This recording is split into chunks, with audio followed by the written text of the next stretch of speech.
अस्सलाम वालेकुम dear students, कैसे आप लोग सारे ठीक ठाक है? लशपश है, डिंग डोंग फिट फाट। उम्मीद है सारे खैरियत से होंगे। पिछले लेक्चर में जैसे कि आप लोगों को पता है सेकंड ईयर के हम लोगों ने कुछ टॉपिक्स को पढ़ा था, जिसमें पीरियोडिक ट्रेंड्स में हम लोगों ने इलेक्ट्रोनेगेटिविटी को डिस्कस किया था, साथ साथ हम लोगों ने आयनाइजेशन एनर्जी को भी पढ़ लिया था। उसके बाद हमारे पास मुख्तलिफ किस्म के जो बाकी पीरियोडिक ट्रेंड्स हैं जिसके मैंने आप लोगों को नाम भी लिखवाए थे। तकरीबन 8-9 तकरीबन 10 थे हमारे पास, जिनके मैंने नाम लिखवाए थे कि हमारे पास कौन कौन से ट्रेंड्स हैं और अक्रॉस द पीरियड और उसमें डाउन द ग्रुप इनमें क्या क्या चेंजेस आएंगे। वो तो हम लोगों ने डिस्कस नहीं किया था वीडियो के अंदर, वो बताया था कि हम लोग बाद में डिस्कस कर लेंगे। तो दो तो ऑलरेडी हम लोगों ने डिस्कस किया हुआ है। टॉपिक को मैं यहाँ पे लिखता हूँ। हमारे पास क्या है, पीरियोडिक ट्रेंड्स की बात कर रहे हैं हम लोग। किस चीज़ की बात कर रहे हैं? पीरियोडिक ट्रेंड्स की। अच्छा, पीरियोडिक ट्रेंड्स में दो तो ऑलरेडी हम लोगों ने डिस्कस कर लिया। कौन कौन से थे? यहाँ पे मैं सेट पे लिखता हूँ इनको। एक तो हम लोगों ने इलेक्ट्रोनेगेटिविटी को पढ़ लिया, दूसरा हमारे पास कौन सा था, आयनाइजेशन एनर्जी या आयनाइजेशन पोटेंशियल जिसको हम लोग कह सकते हैं। अच्छा, इन दोनों को डिस्कस कर लिया।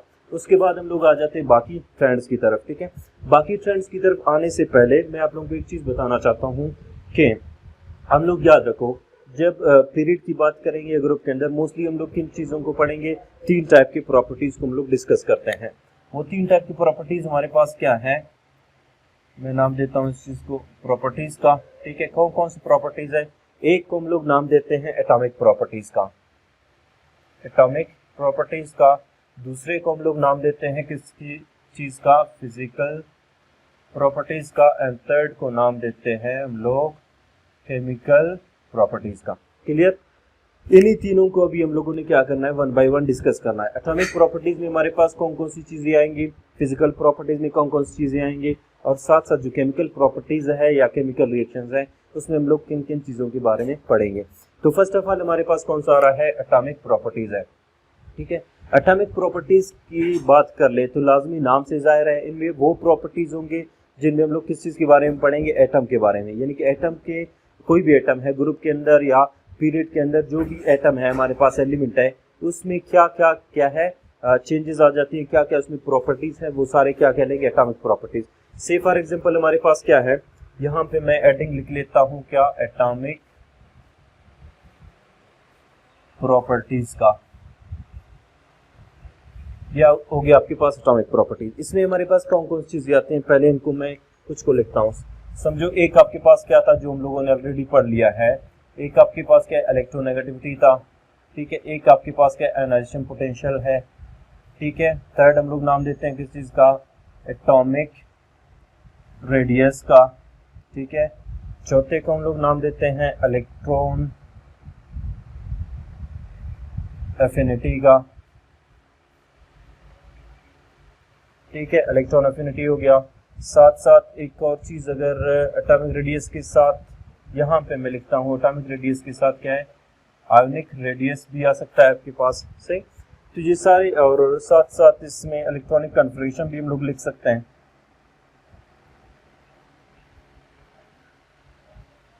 ठीक, ये सारे जो प्रॉपर्टीज है ये हमारे पास कौन से प्रॉपर्टीज कहलाते हैं, इनको हम लोग नाम देते हैं किसका, एटॉमिक प्रॉपर्टीज का, क्योंकि इनका ताल्लुक बेसिकली किस चीज के साथ है, एटम के साथ है। ठीक, अच्छा, इनमें दो को हम लोगों ने डिस्कस कर लिया, इलेक्ट्रॉन नेगेटिविटी और आयनाइजेशन पोटेंशियल को। तो थर्ड अभी हमारे पास कौन सा है, एटॉमिक रेडियस या आयोनिक रेडियस है। तो आज हम लोग इसी को ही डिस्कस कर लेते हैं। उसके बाद इलेक्ट्रॉन एफिनिटी और इलेक्ट्रॉनिक कन्फिगरेशन तो तकरीबन सबको आता होगा, फर्स्ट ईयर में आप लोगों ने पढ़ा होगा, उसको भी अगर टाइम मिला देख लेंगे। अदरवाइज इनको देखकर फिर आएंगे हम लोग फिजिकल प्रॉपर्टीज की तरफ और केमिकल प्रॉपर्टीज की तरफ। क्लियर यहाँ तक? अच्छा, यहाँ तक तो ठीक है। तो आप लोगों का जो फर्स्ट चैप्टर है उसमें पीरियोडिक ट्रेंड्स बात कर रहे हैं हम लोग, लेकिन पहला जो कौन से पीरियड में लोग ट्रेंड्स की बात कर रहे हैं वो आपके पास कौन सा है, थर्ड पीरियड है। कौन सा है, थर्ड पीरियड। क्लियर? तो थर्ड पीरियड में हम लोग पहले देखते हैं कि कौन कौन से हमारे पास एलिमेंट्स आते हैं, उनके नाम लिखते हैं, सिंबल्स लगा लेते हैं। उसी के बाद देखते हैं कि एटॉमिक रेडियस क्या है और इसमें पीरियड के अंदर क्या क्या चेंजेस आ जाती हैं, ग्रुप के अंदर क्या क्या चेंजेस आ जाते हैं। तो पहले मैं लिख लेता हूँ इनके एलिमेंट्स का नाम कि हमारे पास कौन कौन से है। अच्छा, थर्ड पीरियड में हमारे पास जो एलिमेंट्स हैं उनके जो नाम है वो क्या क्या हैं हमारे पास, एक आपके पास है सोडियम, ठीक है, एक है magnesium, aluminium, silicon, phosphorus, sulphur, chlorine और लास्ट में यहाँ पे है हमारे पास आर्गन। क्लियर?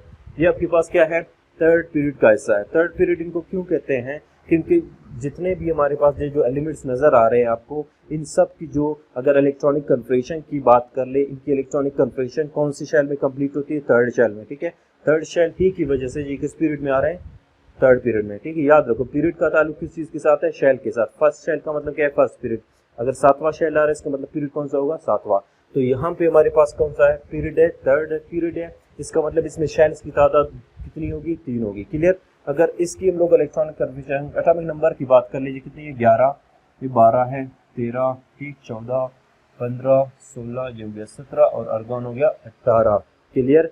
अच्छा अभी एटॉमिक रेडियस, इसी के अंदर हम लोगों ने देखना है कि इसमें एटॉमिक रेडियस की क्या क्या चेंजेस आ जाती हैं। तो लाजमी सबसे पहले हम लोगों ने देखना होगा कि एटॉमिक रेडियस है क्या चीज़, उसी को देख करके फिर हम लोग क्या करेंगे, इसके ट्रेंड को देख लेंगे। तो एटॉमिक रेडियस को पहले देखते हैं कि what is atomic radius. Atomic radius बच्चों हमारे पास है, क्या है, एटम है, रेडियस, रेडियस आप लोगों को पता है रेडियस किस चीज़ को कहते हैं।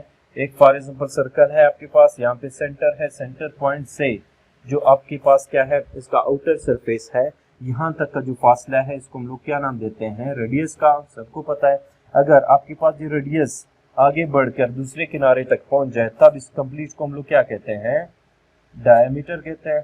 क्लियर? यानी कि रेडियस स्क्वायर आपके पास क्या कहलाएगा, डायमीटर, एंड डायमीटर का हाफ आपके पास क्या कहलाएगा, रेडियस कहलाएगा। अच्छा, लेकिन यहाँ पे बात आ रही है एटॉमिक रेडियस की, तो लाजमी एटम के रेडियस की बात करेंगे। एटम आपको पता है कि एटम का जो सेंट्रल रीजन है वो कौन सा चार्ज रखता है, पॉजिटिव चार्ज, क्योंकि इसमें क्या मौजूद होते हैं, प्रोटॉन्स, प्रोटॉन पर क्या चार्ज है, प्लस चार्ज है।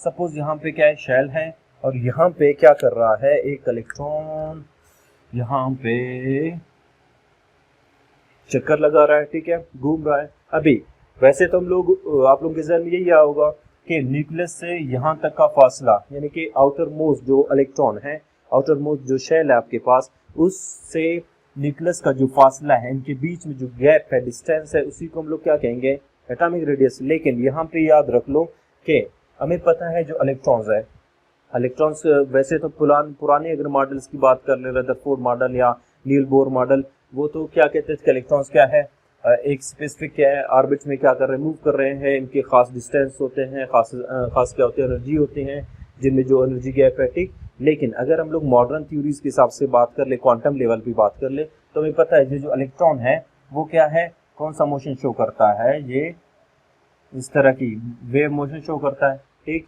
तो इसका जो डिस्टेंस है, कभी कभी न्यूक्लियस से क्या होता है, करीब होता है, कभी ज्यादा होता है, ठीक है, वो वेव मोशन शो कर रहा है, ठीक। तो इसका एग्जैक्ट कोई खास स्पेसिफाइड डिफाइंड लोकेशन इसका इलेक्ट्रॉन का नहीं है न्यूक्लियस से उस तक, ठीक।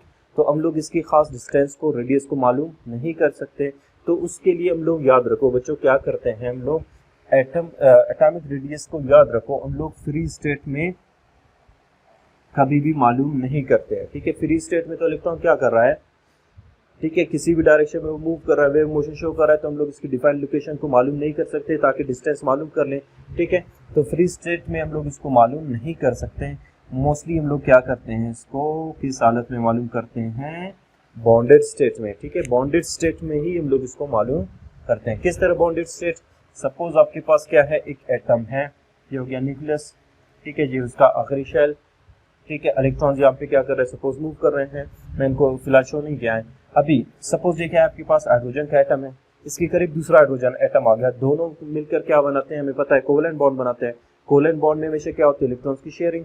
जब इलेक्ट्रॉन्स की शेयरिंग होगी तो कैसे होगी, ये न्यूक्लियस हो गया, ठीक है। यहाँ पे क्या है, देखो इलेक्ट्रॉन्स यहाँ पे क्या हो रहे हैं, सपोज आप लोग ये देख लो, ये जो शेडेड रीजन आपको नजर आ रहा है, यहाँ पे इलेक्ट्रॉन्स क्या हो रहे हैं, शेयर हो रहे हैं। अच्छा, अभी बॉन्डेड स्टेट में हम लोग एटॉमिक रेडियस को कैसे मालूम करेंगे, ये आपके पास जो न्यूक्लियस नजर आ रहा है, ठीक है, ये एक एटम का है हाइड्रोजन और ये दूसरा हाइड्रोजन है, इसके न्यूक्लियस से इसके न्यूक्लियस तक का ये जो फासला है, ठीक है, इसको हम लोग सपोज नाम देते हैं किस चीज का, आर का, कैपिटल आर, सपोज मैंने लिख लिया, या स्मॉल आर लिख लो रेडियस का, ठीक। ये हो गया आपके पास डिस्टेंस, लेकिन डिस्टेंस किसका, दो हाइड्रोजन के बीच में है, आपने लिख लिया RH2, ठीक है।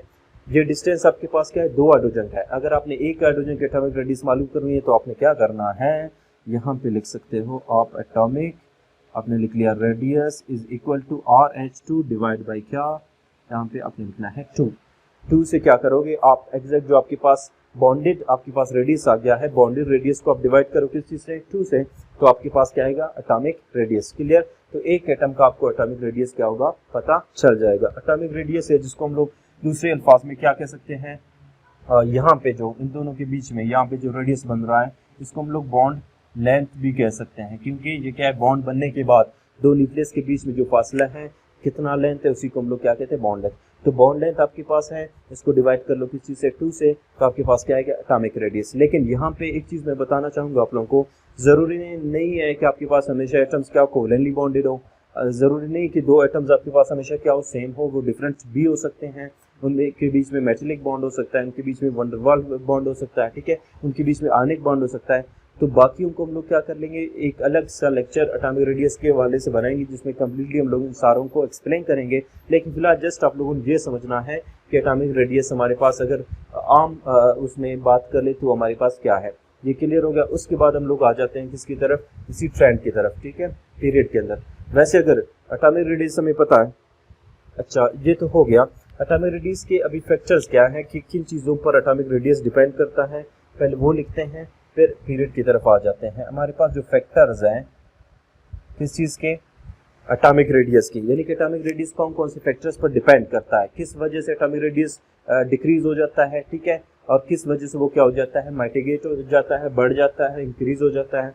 देखते हैं उसी को। फैक्टर्स हमारे पास क्या क्या है, एक फैक्टर हमारे पास किस चीज़ का है, शेल्स का है, ठीक है।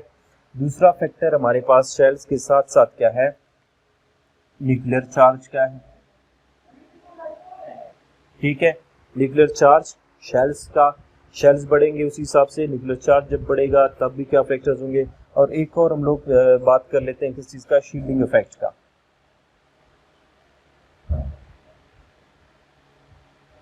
ठीक, फिलहाल ये तीन काफी है। ये तीन क्या है, फैक्टर्स है जिन पर मोस्टली क्या डिपेंड कर रहा है, एटॉमिक रेडियस डिपेंड कर रहा है, ठीक है। कैसे डिपेंड कर रहा है इसको हम लोग यहाँ पे देखते हैं। अभी देखो आपके पास क्या है, शेल्स पर कैसे डिपेंड करता है, हमें पता है जो फर्स्ट हमारे पास क्या है पीरियड है, ये हो गया सेकंड पीरियड, ये थर्ड पीरियड, ये फोर्थ पीरियड हो गया, fifth period, sixth period and seventh period. अच्छा, अभी फर्स्ट पीरियड में हमें पता है कितने शेल्स हैं, एक शेल है, ठीक है, यहाँ पे क्या है, न्यूक्लियस है और यहाँ पे शेल है, ठीक। अगर सेकंड की बात कर ले, चले थर्ड की बात करते हैं, जी न्यूक्लियस होगा, फर्स्ट शेल, सेकंड शेल और ये क्या होगा, थर्ड शेल, और लास्ट में आपके पास क्या है, 7p है। तो इसमें क्या आएगा, यहाँ पे मैं बनाता हूँ इसको, ये हो गया nucleus, first shell, second shell, third shell, fourth shell, ये हो गया 5 शेल, 6 शेल और ये हो गया आपके पास 7 शेल। ये तो साइज में क्या हो गया, बहुत बड़ा हो गया। अच्छा, अभी देखो जिसके शेल्स की तादाद क्या एक है तो लाजमी क्या होगा, वो न्यूक्लियस से करीब होगा, साइज क्या होगा, छोटा। जैसे जैसे शेल्स की तादाद क्या होगी, बढ़ती जाएगी तो साइज क्या होगा, बढ़ेगा। जब साइज बढ़ रहा है, साइज बढ़ने का मतलब क्या है, न्यूक्लियस से आउटर मोस्ट इलेक्ट्रॉन या बॉन्डेड उसके न्यूक्लियस की बात कर लें, बॉन्ड लेंथ की, वो क्या हो जाएगी, बढ़ जाएगी, क्योंकि साइज क्या हो रहा है, बढ़ रहा है, ठीक है। तो इसका मतलब क्या है, जब डाउन द ग्रुप हम लोग जाएंगे तो हमें पता है शेल्स की तादाद बढ़ रही है, तो जब शेल्स की तादाद बढ़ेगी तो लाजमी आपके पास एटॉमिक रेडियस भी क्या हो जाएगा, एटॉमिक रेडियस क्या होगा आपके पास, इंक्रीज हो जाएगा। कब इंक्रीज होगा, जब आपके पास शेल्स की तादाद क्या हो, इंक्रीज हो जाए, बढ़ जाए। क्लियर।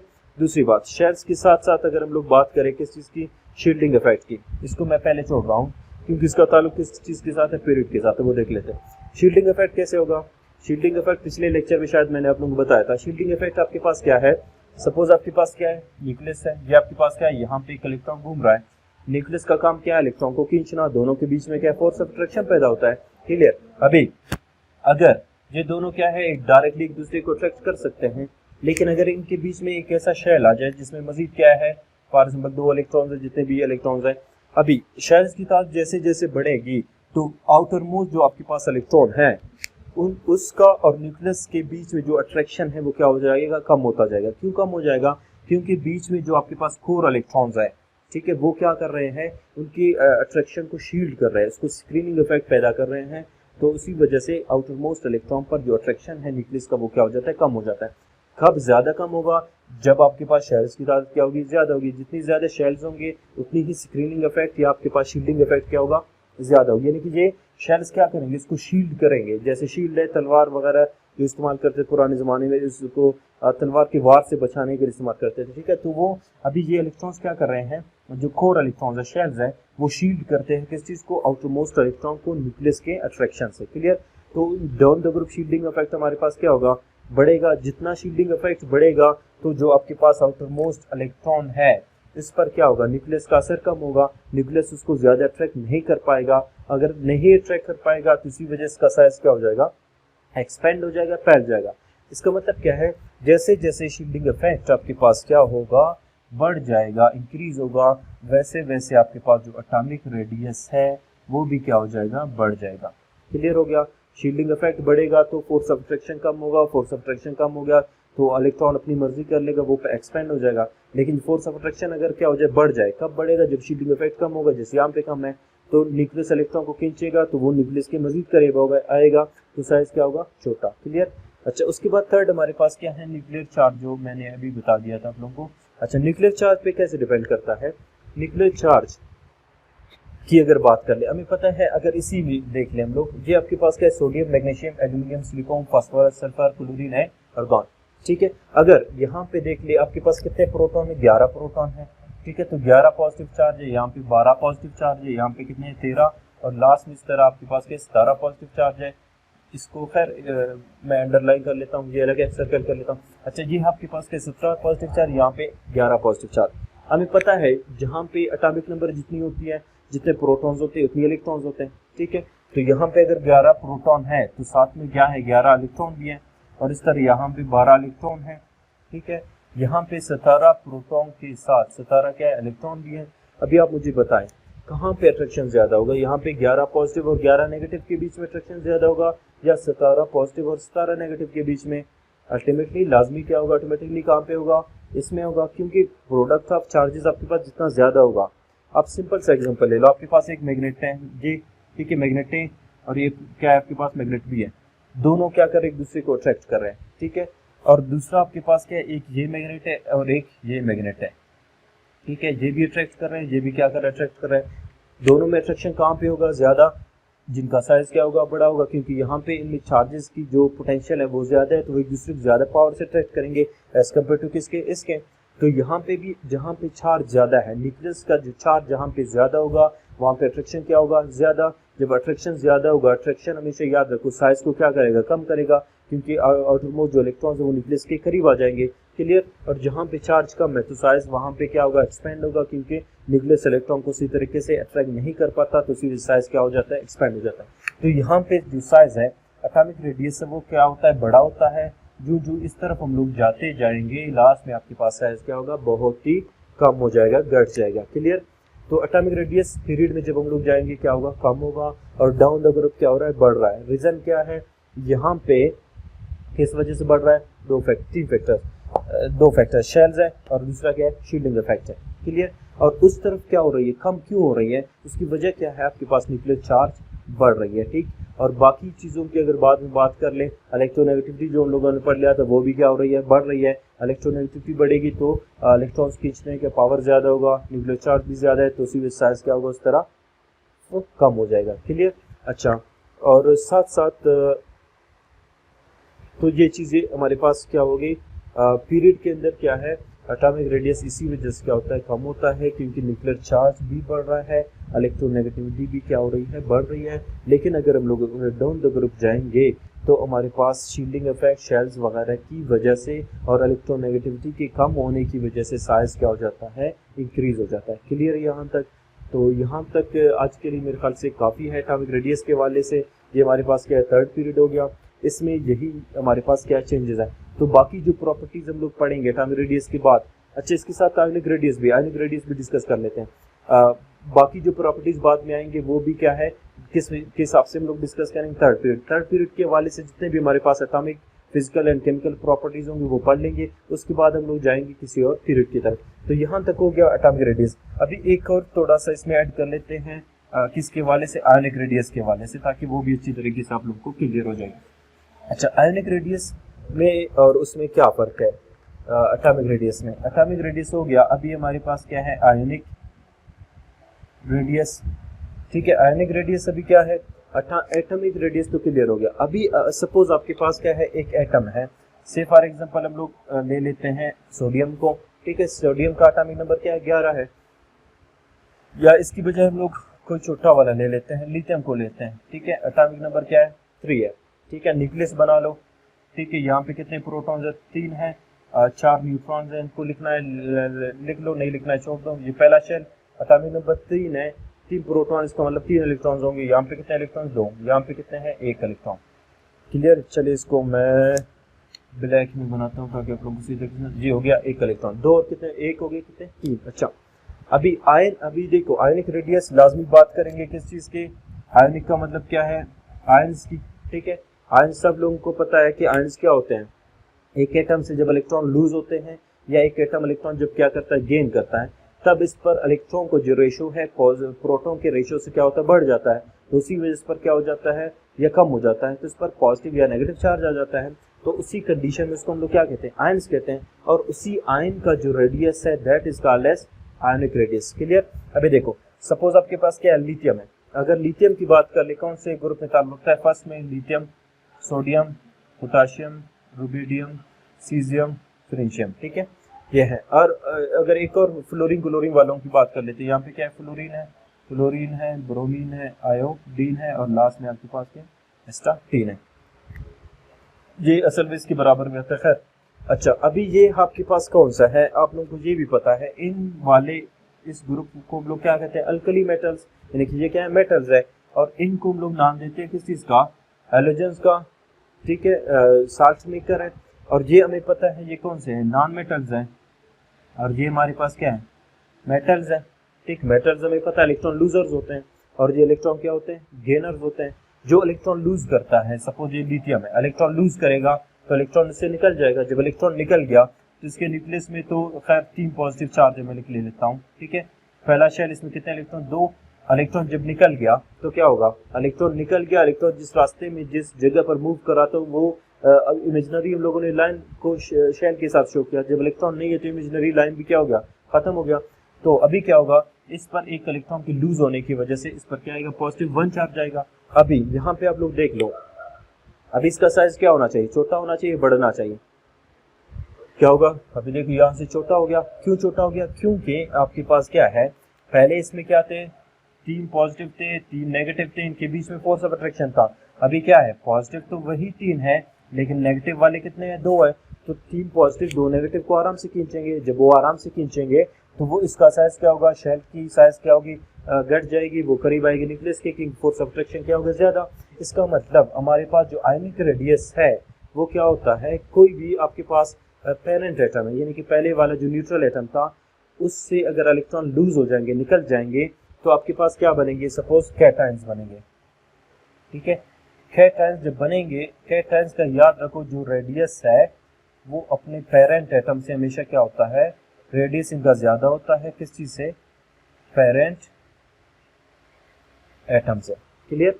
उनका जो न्यूट्रल एटम है, पेरेंट एटम है, उनसे इनकी रेडियस क्या होती है, सॉरी क्या लिख लिया मैंने, कम हो जाता है, क्योंकि साइज क्या, फोर्स ऑफ अट्रैक्शन क्या हो जाती है, बढ़ जाती है। और अगर हम लोग बात कर ले नॉन मेटल्स की, नॉन मेटल्स की अगर बात करेंगे तो नॉन मेटल्स क्या, इलेक्ट्रॉन गेनर्स हैं, इलेक्ट्रॉन गेन करते हैं। जब इलेक्ट्रॉन गेन करेंगे, सपोज आपके पास क्या है, फ्लोरीन है, ये हो गया न्यूक्लियस, ठीक है, ये फर्स्ट शेल, ये हो गया कितने, 8 यहाँ पे, सॉरी 7 आ गए, 7 यहाँ पे आ गए। फ्लोरीन की बात कर रहे हैं। अब इसको कितने इलेक्ट्रॉन चाहिए, एक और चाहिए अपने ऑक्टेट रूट को कंप्लीट करने के लिए। सपोज आपने एक इलेक्ट्रॉन इसको क्या कर दिया, दे दिया, यहाँ पे कितने बन गए, अभी 7 की बजाय 8 बन गए। अभी इलेक्ट्रॉन यहाँ पे क्या है, ज्यादा है, और प्रोटॉन्स क्या है, कम है। और जो नया इलेक्ट्रॉन आ गया वो बाकी इलेक्ट्रॉन्स में क्या करेंगे, रिपल्जन खास करेगा। रिपल्जन खास करने की वजह से क्या हो जाता है, इसका साइज क्या हो जाता है, एक्सपेंड हो जाता है। क्लियर। तो याद रखो जो आपके पास क्या बनते हैं, एन आयंस अगर बन जाए तो आपके पास जो क्या है, आयोनिक रेडियस है, या कौन सा ionic radius, an ionic radius है, वो क्या हो जाता है, बढ़ जाता है। ठीक है। क्यों बढ़ जाता है, क्योंकि उसमें एक इलेक्ट्रॉन ऐड हो गया, इलेक्ट्रॉन जब नया ऐड हो जाएगा वो बाकी इलेक्ट्रॉन्स पहले से जो मौजूद है उनमें रिपल्जन होगी, और साथ साथ प्रोटॉन यहाँ पे कम, इलेक्ट्रॉन ज़्यादा है, तो फोर्स ऑफ अट्रैक्शन भी क्या होगा, उतना ज़्यादा स्ट्रॉन्ग नहीं होगा, तो उसी वजह साइज उसका क्या हो जाएगा, एक्सपेंड हो जाएगा। तो यहाँ पे ये बात ध्यान में रख लो कि आपके पास अगर हम लोग जाएंगे इस तरफ, अभी देखो अगर पीरियड में जाए तो आप लोग मुझे बताओ किस तरफ क्या होगा, आयनिक रेडियस क्या होगा, बढ़ जाएगा, किस तरफ कम हो जाएगा। हमें पता है यहाँ पे क्या है, कितने इलेक्ट्रॉन्स हैं, अगर इन मेटल्स की बात कर ले यहाँ तक, ठीक है, ये एक इलेक्ट्रॉन लूज कर सकता है, ये 2, ये 3, जितना इलेक्ट्रॉन लूज ज्यादा करेगा उसकी साइज उतनी क्या हो जाएगी, घटती जाएगी। इसका मतलब इधर आप जाओगे साइज क्या हो जाएगा, घटता जाएगा। अगर सिलिकॉन की बात कर लीजिए, फिर क्या है, नॉन मेटल्स में आ जाते हैं, वो इलेक्ट्रॉन ज्यादा शेयर करते हैं, ठीक है, फिर दरमियान से वापस इनकी जो क्या है आयनिक रेडियस है वो बढ़ती जाएगी, और किस तक पहुंचते हुए, क्लोरीन तक पहुंचते हुए इनकी साइज क्या हो जाती है, आयनिक रेडियस की अगर बात कर ले वो क्या हो जाएगी, बढ़ जाएगी। लेकिन यहाँ पे याद रखो कौन से आयन्स बनेंगे, फिर एन आयनिक बनेंगे, लेकिन यहाँ पे कौन से बन रहे थे, कैटानिक, ठीक है। लेकिन एटॉमिक रेडियस की जैसे बात करेंगे वो हमें पता है पीरियड में फ्रॉम लेफ्ट टू राइट जब जाएंगे वो हमेशा क्या हो जाती है, डिक्रीज होती है ड्यू टू 3 फैक्टर्स, कौन कौन से, न्यूक्लियर चार्ज, एक चार्ज की वजह से क्या होगा, कम हो जाएगा, साथ साथ इलेक्ट्रॉन नेगेटिविटी भी है, तो उसी वजह से वो क्या हो जाता है, कम हो जाता है। तो यहाँ तक हमारा आज का जो लेक्चर है वो ख़त्म हो जाता है। कल के लेक्चर में इंशाल्लाह वापस हाजिर हो जाएंगे आप लोगों की खिदमत में एक नई वीडियो के साथ, जिसमें हम लोग देखेंगे बाकी जो हमारे पास प्रॉपर्टीज़, इलेक्ट्रॉन अफिनिटी हो गया या जो हमारे पास क्या है बाकी प्रॉपर्टीज़ है, उनको हम लोग इंशाल्लाह ट्रेंड वाइज डिस्कस कर लेंगे, पीरियड वाइज डिस्कस कर लेंगे। तब तक के लिए अल्लाह हाफ़िज़, थैंक यू वेरी मच।